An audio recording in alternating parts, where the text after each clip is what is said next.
રાહુલ ગાંધીની વિવાદિત ટિપ્પણીનો મુદ્દો પણ સામે આવ્યો। ક્ષત્રિય આગેવાન પીટી જાડેજાએ રાહુલના નિવેદનને વખોડ્યું છે અને કહ્યું કે રાહુલ ગાંધીએ બફાટ કરવાનું બંધ કરવું જોઈએ। રાજા મહારાજાઓએ જમીન આપી હતી, છીનવી નહીં।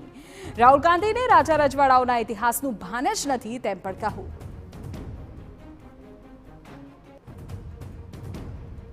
રાહુલ ગાંધી ગમે તેવા બફાટ કરે એ બફાટને અમારે જવાબ આપવાનો થતો જ નથી। એને જે કંઈ બફાટ કર્યો હોય એનો ઇતિહાસ સાક્ષી છે। 562 રજવાડા આપ્યા છે સરદાર વલ્લભભાઈને, બરાબર છે। બંધારણ પણ લખ્યું છે, ત્રાંબાના પત્રે લખાયેલું છે કે ક્ષત્રિયો પાસે જમીન હતી, રાજા મહારાજો પાસે રાજ હતા, તો જમીન લઈ લેવાની વાત તો ક્યાં છે? જમીન કોઈ પાસે નહોતી એને ક્ષત્રિય સમાજે આપી છે। તો આવો બફાટ કરે એનો જવાબ અમારે આપવાનો હોય જ નહીં। આ તો આપ મીડિયા પૂછો છો એટલે પણ હું સખ્ત શબ્દોમાં એને વખોડી કાઢું છું। તો કચ્છના માધાપર